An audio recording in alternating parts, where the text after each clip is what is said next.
Assalamualaikum warahmatullahi wabarakatuh. Nama saya Alfia Karima, NIM 74. Guna video ini saya akan memenuhi ulangan akhir semester saya, yaitu teori BKI. Nah, di video pertama saya ini akan menjelaskan tentang materi yang sudah dipelajari selama semester 1 kemarin. Salah satunya yaitu teori behavior. Nah, apa sih yang dinamakan dengan teori behavior? Teori behavior yaitu merubah tingkah laku sesuai dengan pengalaman kita. Nah, teori ini didirikan oleh John B. Watson, tapi dipopulerkan oleh Ivan Petrovic pada abad ke-19 di Rusia.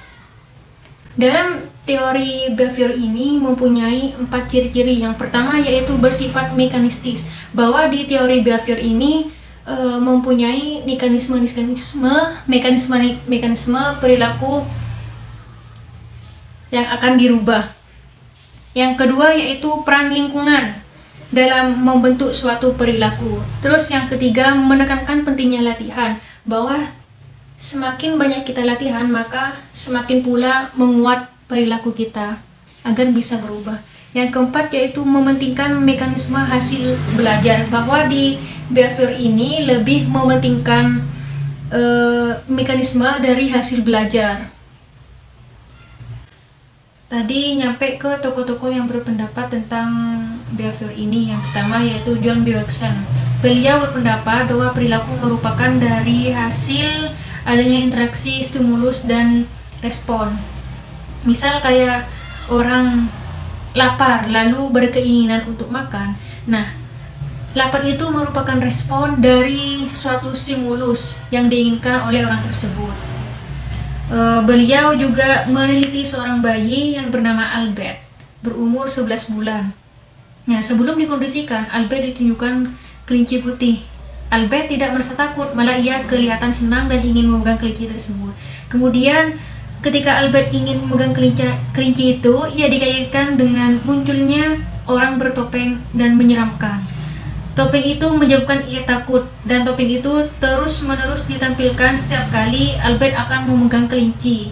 Lama-kelamaan Albert takut dengan kelinci itu, bahkan Albert menjadi takut pada benda-benda yang berbulu putih. Jadi Albert itu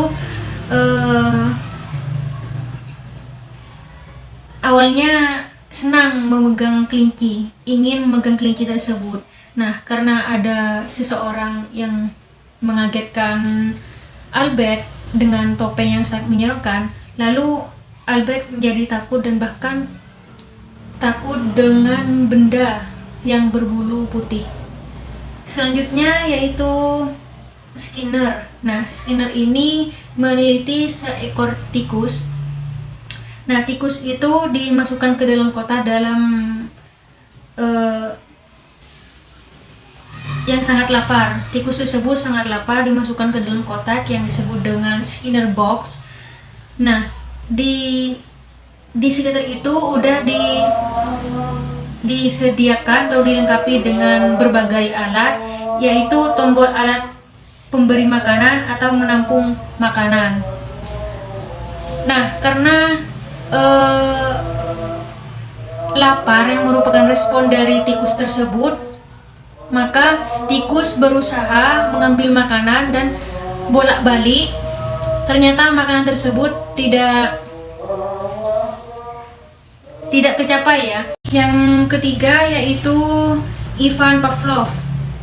Beliau berpendapat suatu proses perilaku merupakan rangkaian yang panjang dari respon yang dibiasakan. Jadi ada proses pembiasaan, bukan dari perilaku otomatis, tapi karena adanya kebiasaan. Nah, beliau juga meneliti seekor anjing yang terbagi menjadi 4. Nah, 4 ini disebut dengan classing conditioning atau perkondisian dan persyaratan klasik. Nah, maksud dari classing conditioning ini adalah proses yang ditemukan Pavlov melalui percobaannya terhadap anjing, di mana perangsang asli dan netral dipasangkan dengan stimulus bersyarat secara berulang-ulang sehingga memunculkan reaksi yang diinginkan.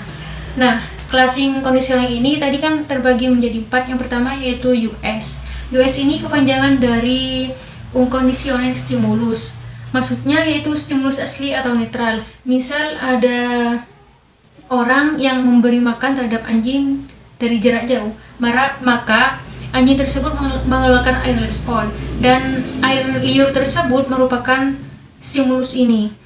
Nah, yang kedua yaitu UR atau unconditional response. Nah, ini yaitu maksudnya perilaku responden atau respon yang tak bersyarat. Yang ketiga yaitu CS, kepanjangan dari conditioning stimulus. Artinya stimulus bersyarat, yaitu stimulus yang tidak dapat menimbulkan respons. Yang terakhir yaitu CR, conditioning respon. Respon yang bersyarat, yaitu respon yang memunculkan dengan hadirnya CS. Dan CR ini mempunyai refleks yang dipelajari dan ditimbulkan oleh CS setelah dihubungkan dengan US. Selanjutnya yaitu Edward Littrantic. Beliau berpendapat bahwa perilaku terjadi karena adanya kondisi yang kuat antara stimulus dengan respon. Dan beliau juga meneliti seekor kucing yang diletakkan dan dilaporkan di dalam sangkar yang tertutup dan pintunya dapat dibuka secara otomatis apabila knop yang terletak di dalam sangkar tersebut tersentuh. Dan percobaan tersebut menghasilkan trial and error atau selecting and connecting, yaitu bahwa belajar itu terjadi dengan cara mencoba-coba dan membuat salah.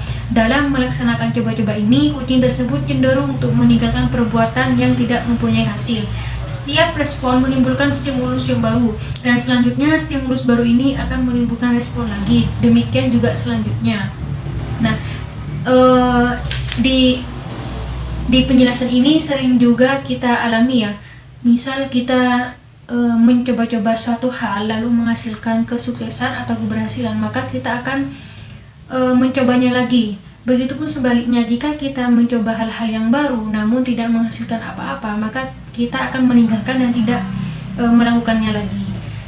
Selanjutnya yaitu ada Albert Bandura.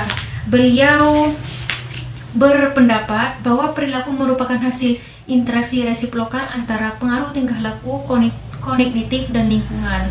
Singkatnya, Bandura ini menekankan pada proses modeling sebagai sebuah proses belajar. Inti utama dalam teori ini bahwa dalam belajar tidak hanya ada reinforcement atau punishment, namun menyangkut perasaan dan pikiran.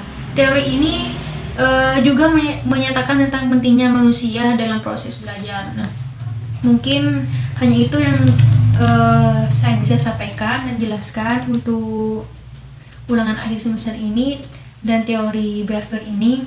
Mohon maaf jika ada salah atau kekurangan dalam menjelaskan tentang teori ini, dan semoga teman-teman dan Pak Miko puas untuk mendengarkan. Terima kasih. Assalamualaikum warahmatullahi wabarakatuh.